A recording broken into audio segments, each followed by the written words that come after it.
अकबर का साला हमेशा से ही बीरबल की जगह लेना चाहता था।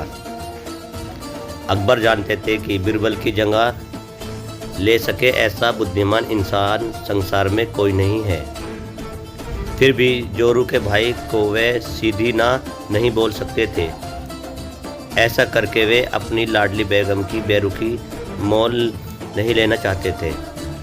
इसलिए उन्होंने अपने साले साहब को एक कोयले से भरी बोरी दे दी और कहा कि जाओ और इसे हमारे राज्य के सबसे मक्कार और लालची सेठ दमड़ी लाल को बेचकर दिखाओ।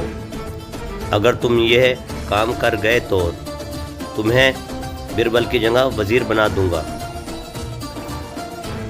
अकबर की इस अजीब शर्त को सुनकर साला अचंभे में पड़ गया। वह कोयले की बोरी लेकर चला तो गया, पर उसे पता था कि वह सेठ किसी की बातों में नहीं आने वाला। ऊपर से वह उल्टा उसे ही चूना लगा देगा। हुआ भी यही। सेठ दमड़ीलाल ने कोयले की बोरी के बदले एक ढेला भी देने से इनकार कर दिया।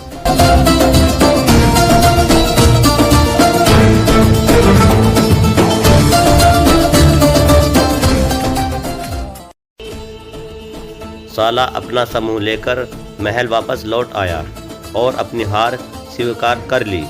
अब अकबर ने वही काम बीरबल को करने को कहा। बीरबल कुछ सोचे और फिर बोले कि सेठ दमड़ीलाल जैसे मक्कार और लालची सेठ को ये कोयले की बोरी क्या मैं सिर्फ कोयले का एक टुकड़ा ही 10,000 रुपये में बेच आऊँगा। ये बोलकर वह तुरंत वहाँ से रवाना हो गए। सबसे पहले उसने एक दर्जी के पास जाकर एक मखमली कुर्ता सिलवाया, हीरे मोती वाली मालाएं गले में डाली, महंगी जूती पहनी और कोयले का बारीक सुरमे जैसा पिसवा लिया। फिर उसने पिसे कोयले को एक सुरमे की छोटी चमकदार डिब्बी में भर लिया। इसके बाद बीरबल ने अपना भेष बदल लिया और एक मेहमान घर में रुक कर इश्तिहार दे दिया कि बगदाद से बड़े शेख आए हैं जो करिश्मा सुरमा बेचते हैं, जिसे आंखों में लगाने से मरे हुए पूर्वज दिख जाते हैं, और यदि उन्होंने कहीं कोई धन गाड़ा हो तो उसका बताते ये बात शहर में आग की तरह फैली। सेठ दमड़ीलाल को भी यह बात पता चली। उसने सोचा ज़रूर उसके पूर्वज ने कहीं न कहीं धन गाड़ा होगा। उसने तुरंत शेख बने बीरबल से संपर्क किया और सुरमे की डिब्बी खरीदने की पेश की। शेख ने डिब्बी के 20,000 रुपये मांगे और मोल भाव करते करते 10,000 में बात तय हुई।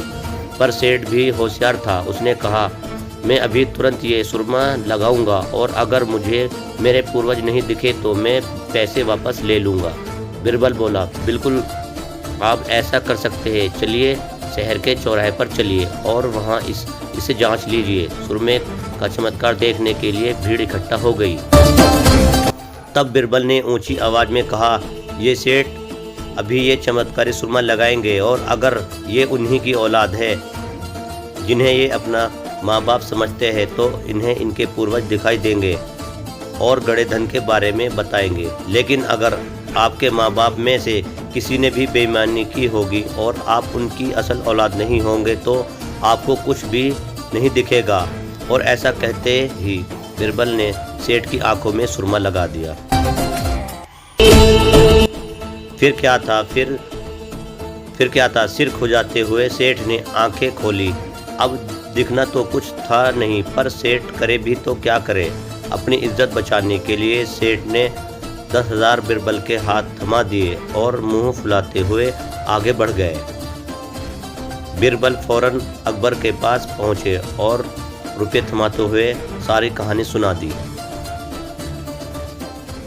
अकबर का साला बिना कुछ कहे अपने घर लौट गया